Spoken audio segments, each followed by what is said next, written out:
मांगे हैं। उसमें पहली 7,500 और महंगे भत्ता मिनिमम पेंशन होनी चाहिए, जिसको 1 रुपया भी मिलता है उसको इतना मिलना चाहिए। 2 वृद्धों को जीने लायक ये पेंशन होनी चाहिए और उतना पैसा सरकार के पास बनता है उसका। दूसरी हमारी मांग है हायर पेंशन का, जो सुप्रीम कोर्ट का मुद्दा है, जो निर्णय है उसको लागू किया जाए और बिना किसी भेदभाव के लागू किया जाए। आप ये नहीं कह सकते कि 2014 के बाद वालों को हम लागू करेंगे और उसके पहले वालों को लागू नहीं करेंगे।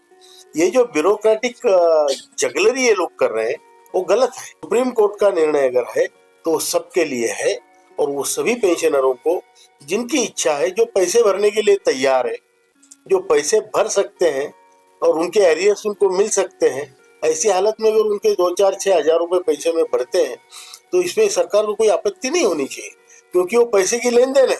आपके रिटायरमेंट के हिसाब से आपको पैसे भरने पड़ेंगे और उस हिसाब से एरियर्स मिलेंगे।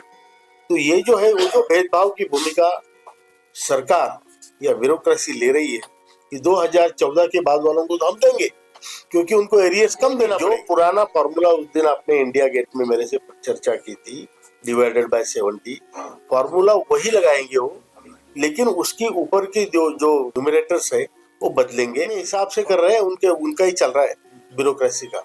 मैं कहता हूँ सुप्रीम कोर्ट का निर्णय है वो सब पे समान लागू होना चाहिए, ये हमारी मांग है।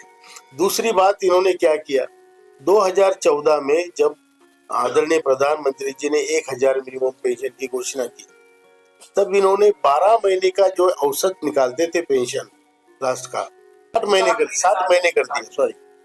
तो 12 महीने का एवरेज 60 महीने, तो इसका मतलब आपने तो पैसे उसकी पेंशन घटा दी। तो 1,000 रुपए देने के लिए सरकार से पैसे ले रहे हो 1,000 करने के लिए, और वो जिसको 3,000 मिलनी चाहिए उसको सीधा 1,500 पे लेके आए हो। तो ये जो चीजें हैं ये अभी अंग्रेज करते थे। अंग्रेजों की जब ब्यूरोक्रेसी होती थी तब करते थे, और हिंदुस्तानी तब थोड़े कम पढ़े लिखे थे, उनका अप्रोच ब्यूरोक्रेसी में या सरकार में कम था।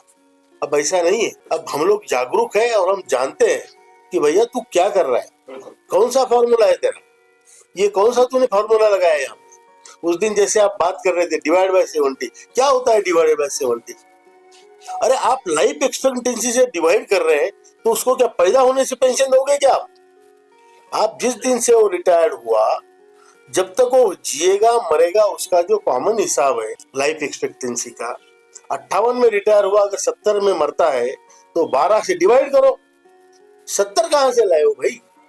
तो ये जो बदमाश लोग हैं ब्यूरोक्रेसी में, कई लोग अच्छे हैं, बहुत अच्छे हैं, कई लोग बदमाश भी, तो उन्होंने अपना डिवाइडेड बाय 70 कर दिया। कोई पूछने वाला ही नहीं। आज हम पूछने वाले हैं, आज ये संगठन पूछता है।